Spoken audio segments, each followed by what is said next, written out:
Você aceitaria 2 milhões de reais em troca de ficar preso por 15 anos, sem nenhum contato com outras pessoas?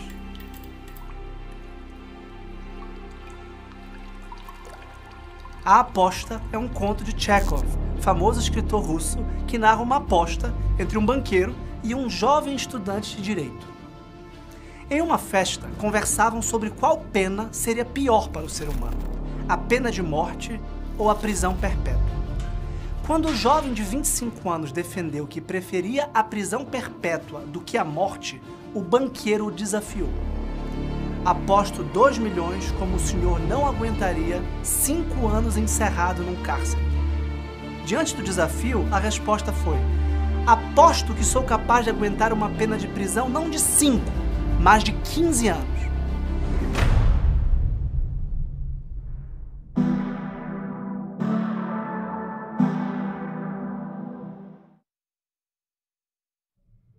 Sejam bem-vindos ao Insight BP.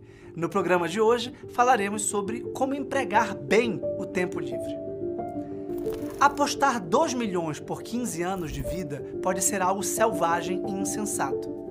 Mas o conto de Chekhov revela uma rica consideração sobre a necessidade do silêncio e da solidão para a descoberta do mundo interior. A aposta, na verdade, é um convite à vida intelectual e espiritual.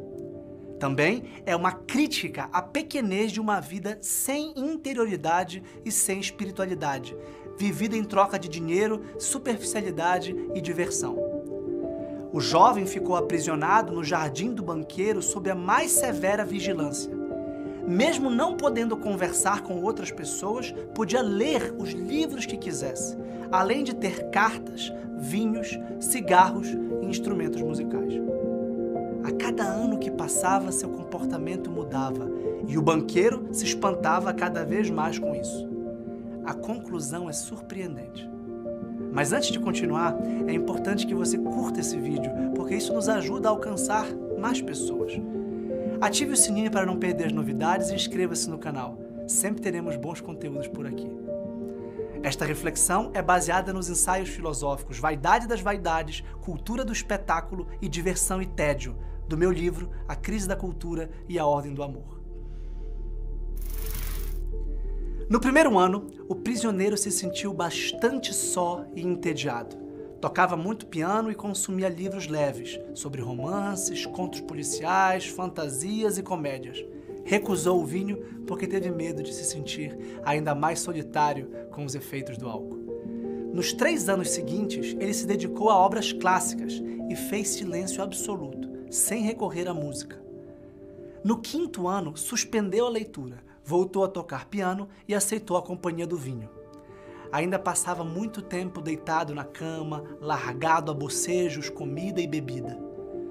Muitas vezes, os guardas o ouviam falar consigo mesmo, em tom irado.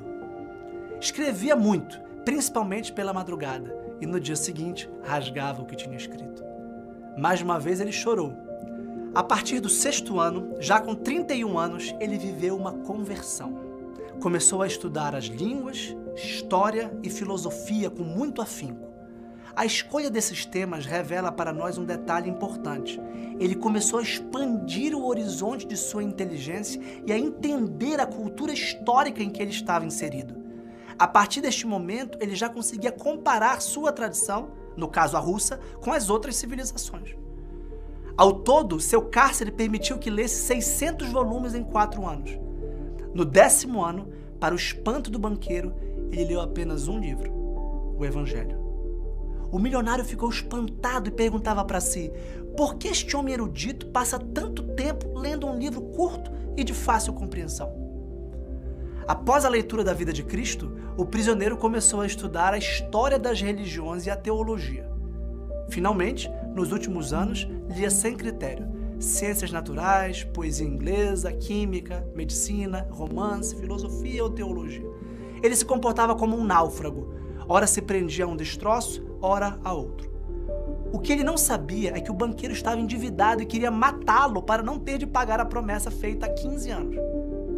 Antes do desfecho do conto, precisamos compreender como a nossa cultura lida com a diversão e o tédio.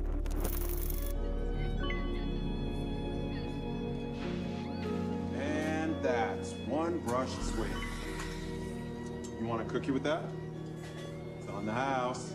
Sounds awesome.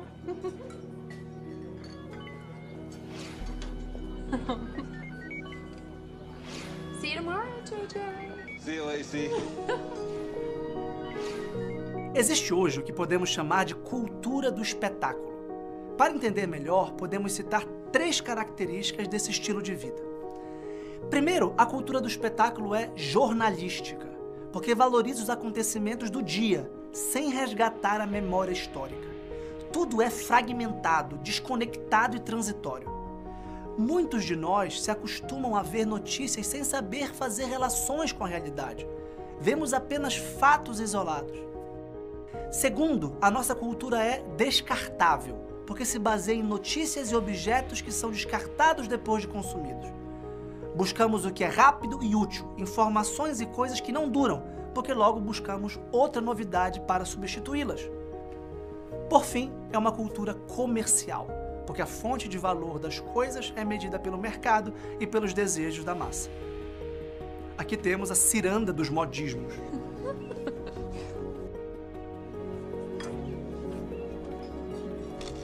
É importante notarmos como a cultura do espetáculo não engloba o desejo pelas coisas eternas, pelo aprofundamento no que é essencial e permanente no ser humano. Por exemplo, quais mídias incentivam a espiritualidade, a transcendência, o estudo da alma e a busca por sabedoria?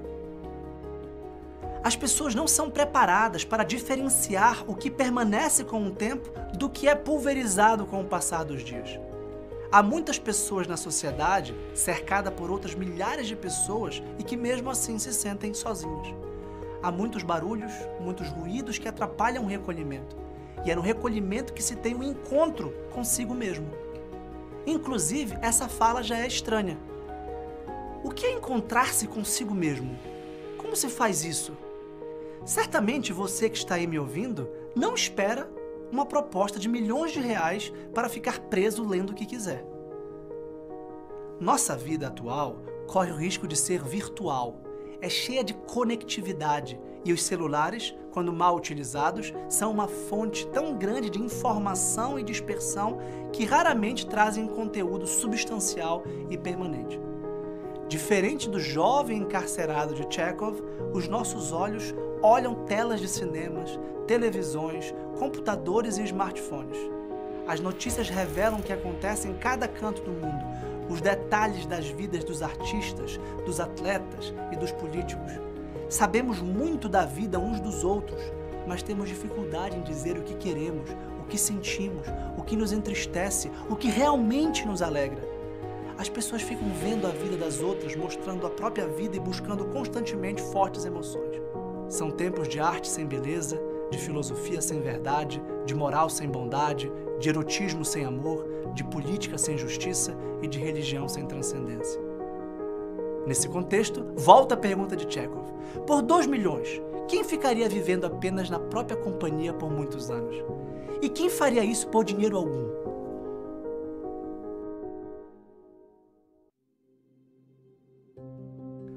Um dia sem o celular pode facilmente ser um dia de tédio, um dia sem se encontrar com amigos e familiares também.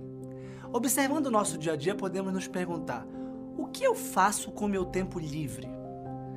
A resposta a essa pergunta revela muito sobre nós, porque mostra o que fazemos quando não somos obrigados por nenhuma função social ou necessidade de ganhar dinheiro. Aristóteles, por exemplo, definia o ócio como um tempo de cultivo da alma, um tempo livre usado para cultivar o intelecto, por meio do estudo, ou o cultivo do corpo, por meio do esporte. Na modernidade, o ócio se tornou um lazer contrário à seriedade do trabalho. Cansados de uma atividade estressante, muitas pessoas usam o tempo livre de forma nada edificante. Buscam distrações totalmente descartáveis que apenas distraem a cabeça em vez de elevar a inteligência com novos aprendizados. Dessa forma, o lazer se torna uma alienação, uma atividade passiva e repetitiva.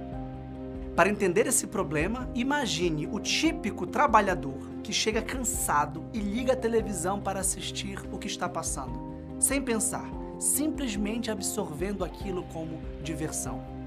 O mesmo acontece nas redes sociais. São horas e horas improdutivas, assistindo apressadamente às vidas alheias.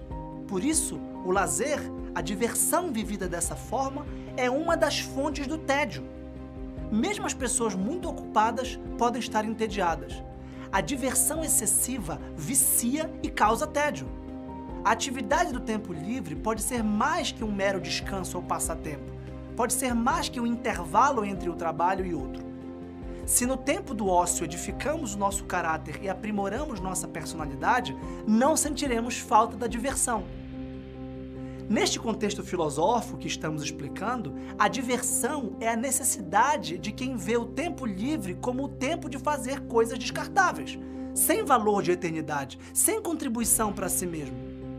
Mas a minha visão não é pessimista, nem triste, nem contrária ao descanso.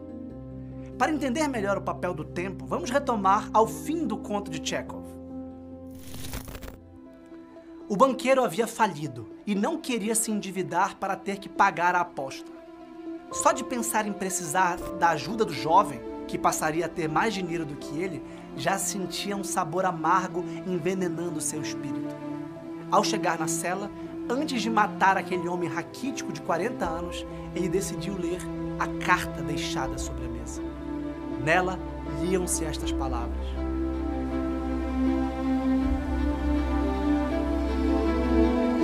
em sã consciência e diante de Deus que me vê, eu vos declaro que desprezo a liberdade, a vida, a saúde e tudo aquilo que nos seus livros é chamado de bens da vida.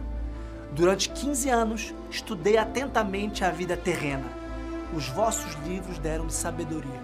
Tudo é mesquinho, perecível, espectral e ilusório, como a miragem.